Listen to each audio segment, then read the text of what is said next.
I want to start by thanking Dr. Sachs for participating in and hosting this debate. I'm very happy to be here, in part because of so many educators are here today.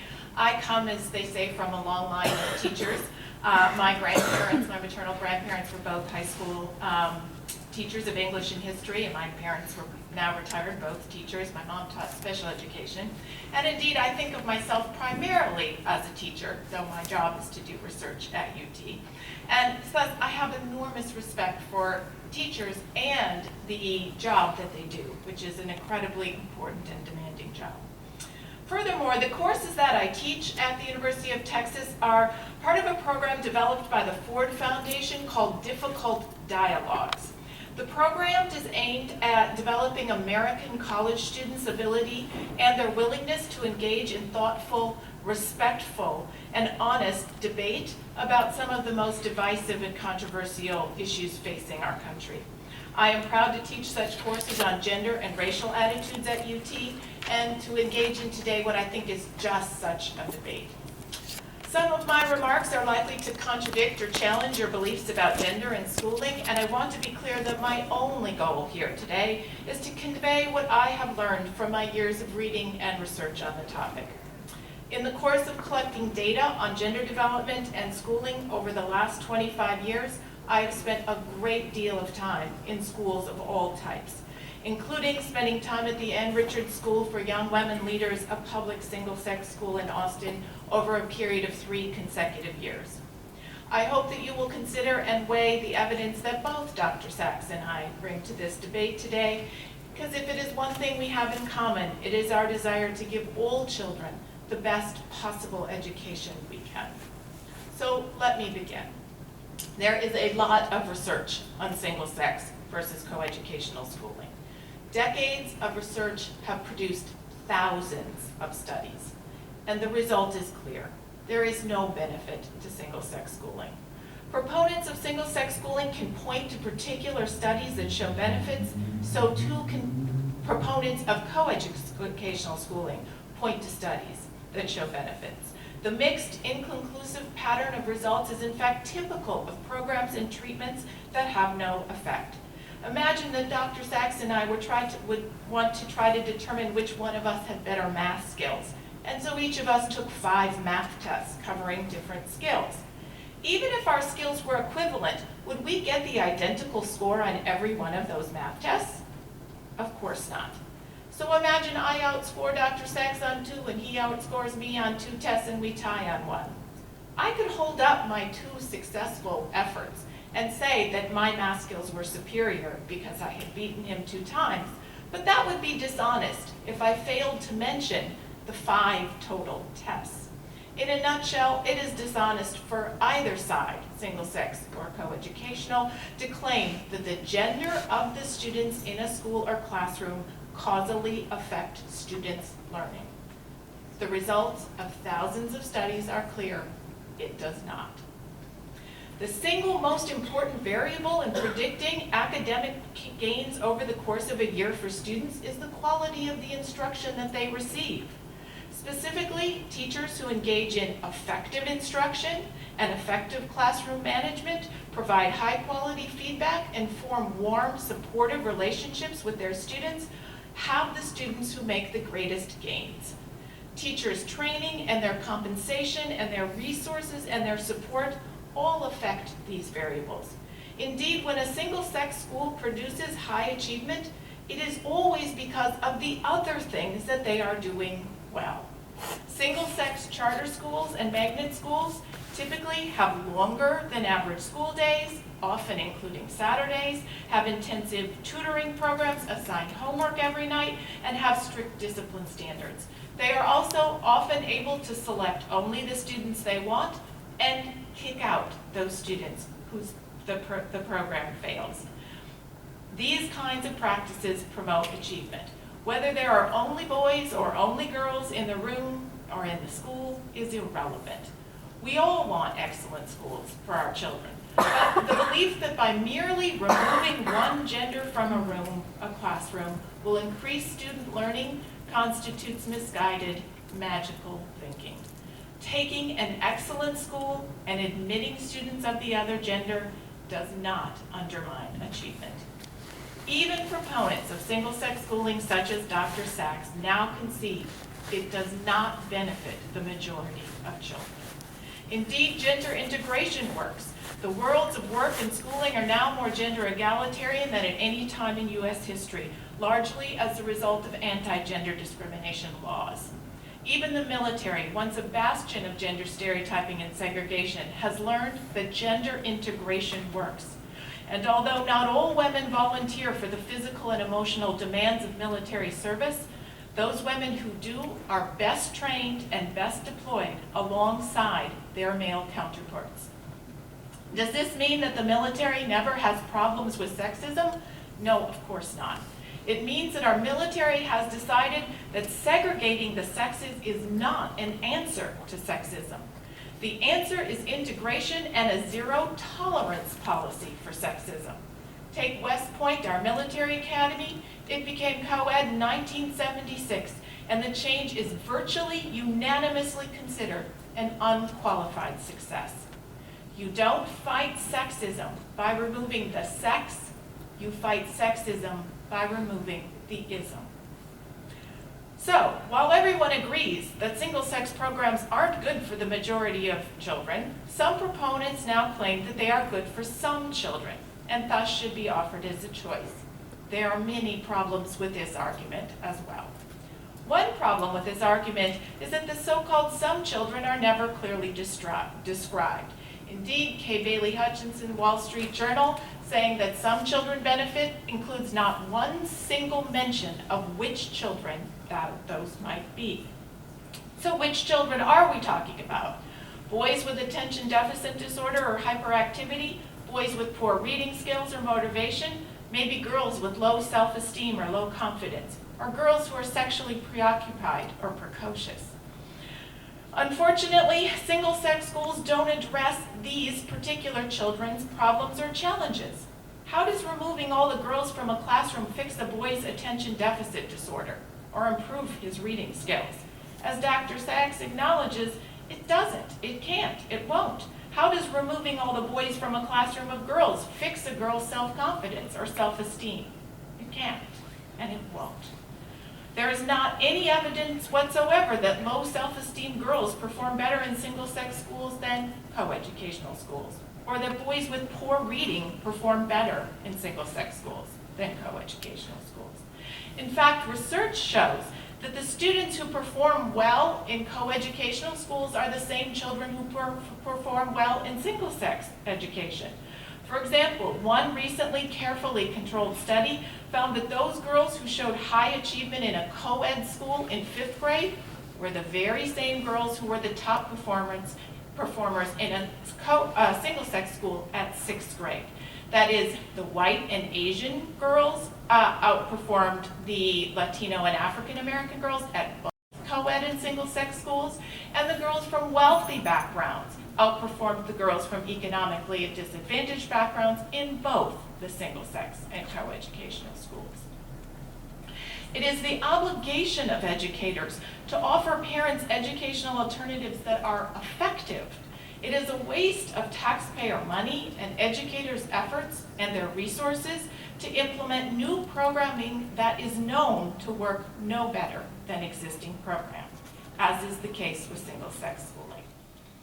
Unfortunately, there are many, importantly, there are many school critics who argue that American schools are failing entire groups of students, especially African American and Latino students from low-income backgrounds. And in many cities, the existing coeducational schools have failed these students, especially among boys. But there is no evidence at all that the educational system is failing these low-income African American and Latino males because there are girls in their classroom. Nonetheless, some proponents of single-sex schools argue that such schools are especially effective for low-income urban youth of color. These arguments, in my view, are based on racial stereotypes rather than evidence. To be brief and blunt, it may appeal to some people to blame the racial achievement gap on Black and Latino male students' interest in girls rather than in their homework. But most educators who have studied the achievement gap find this is a ridiculous suggestion. We know a great deal about the racial achievement gap in the United States. We know that the causes are multiple and complex and start well before children even attend school. We know that closing the racial achievement gap in the U.S. will require an enormous commitment to reducing family poverty, to ending racial and class discrimination and segregation, particularly institutional racism and interpersonal racism. But simply removing the girls from urban low-income serving schools will never close the racial achievement gap in the U.S. And instead, it obscures the real causes of the gap and detracts from effective strategies to reduce it. There's another important reason that public single-sex schooling should not be offered to parents. Single-sex schooling appears to promote gender stereotyping and prejudice. I have studied the causes of stereotyping and prejudice in children for 25 years. It is my primary area of expertise. Here's what we know about what causes stereotyping in children. Humans are born categorizers, and they categorize people into groups, and that is the basis of stereotyping and prejudice. But people vary along countless dimensions, and so children must decide which attributes to use as a basis for categorization. They could use race, gender, hair color, height, weight, eye shape, complexion, religion, handedness, etc., etc. Research very clearly indicates that children develop stereotypes and prejudices about the social categories that, one, adults label verbally, and two, that they see socially segregated in their environment. That is, when teachers hear, "Good morning, boys and girls line up, and what a good girl," or "Welcome, ladies," they believe that the two genders differ in pervasive and significant ways. And that leads them to become gender biased. When children are gender biased, they stereotype the genders pervasively in the areas of occupations and activities and traits, and they then prefer not to play with children of the other gender. The same would be true if they heard, "Good morning, blacks and Latinos," and "Blacks line up," and "What a good Latino." Gender segregated schools label gender, often in the very name of the school, the Ann Richards School for Young Women Leaders, and this creates gender bias. Even Rosemary Solomon, one of the nation's most respected supporters of single-sex education, believes that the schools are very often problematic because, quote, "they constantly remind children of their gender and make it an important dimension of difference." Children's exposure to segregation also creates social stereotyping and prejudice. Children who grow up in environments in which one group of people lives and works in isolation from another develop biases. That is, children assume that because some group of people has their own neighborhoods and their own schools and their own churches and grocery stores, etc., they assume they must be different from us, or why would they be isolated? In other words, exposure to segregation for any group leads children to be biased. So imagine for 1 minute that some children attended classes or schools based on their weight. Overweight children and normal weight children went to their separate classes. And indeed, overweight children we know are stigmatized and teased because of their weight. And thus, overweight classes might protect children from those biases. Would that be a good idea? What would happen to children's stereotypes and prejudice based on weight if their education system segregated children based on weight? Segregation does not end stereotyping and prejudice. It fuels it. And that brings me to a question. What are children who attend single-sex schools and classes told about the gender segregation imposed on them? It appears that children at many single-sex schools are told that two genders need their own classrooms and schools because boys are so very different, and as a result can't learn together. That is what we told children about the need for racially segregated schools for much of U.S. history. But the explanation is a lie. Here is why. Some people seem to think that gender stereotyping isn't so bad. They might say, well, normal and overweight kids are really the same, but boys and girls are not the same. They're very different. So it's okay if children think that boys and girls are different. The problem is that for every single psychological trait where there is a sex difference, we know the distributions are highly overlapping.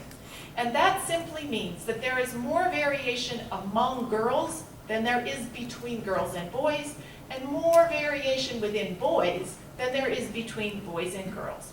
So yes, on average, boys are more physically active than girls, but there are many, many boys who are highly sedentary, and there are many girls who are highly active. Thus, the sex difference becomes a stereotype perpetuated to children. I am the mother of 3 children, and I agree with Dr. Sachs that parents know their own children better than anyone else, including educators. But what parents do not know is other people's children. When a parent tells a daughter that she needs an all-girls school because the boys will harass or dominate or intimidate her, that is a shame, because those parents do not know all of the boys in any particular school. There are always some boys who will encourage and support and celebrate girls' achievements. When a parent tells a son he needs an all-boys school because the girls will read better than he does, or they will like different books, or they will be unwilling to engage in competitive games, that is a shame, because those parents do not know all of the girls at any particular school. There are always some girls who will struggle with reading, who will love adventure books, and will engage happily in competition. There is simply no good reason to tell a child why an entire gender must be banned from their classroom or school. That leads me to one final important reason that single-sex schooling should not be offered to parents. The exclusion of children from schools and classrooms on the basis of biological sex is a form of gender discrimination. It excludes individuals solely on the basis of their biological sex, not on the basis of their skills or interests or level of self-esteem or any test of any individual difference.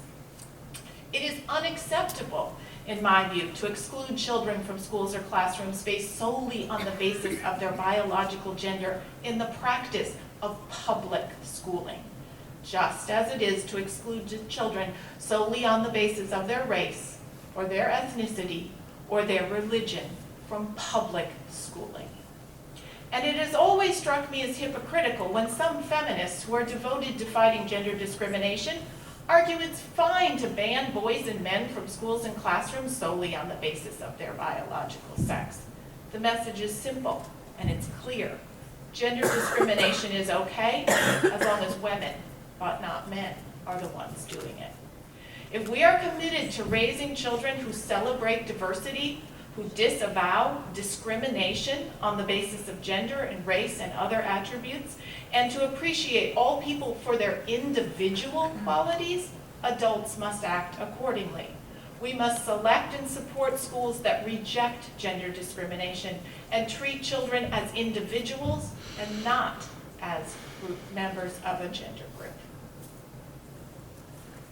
Thank you very much.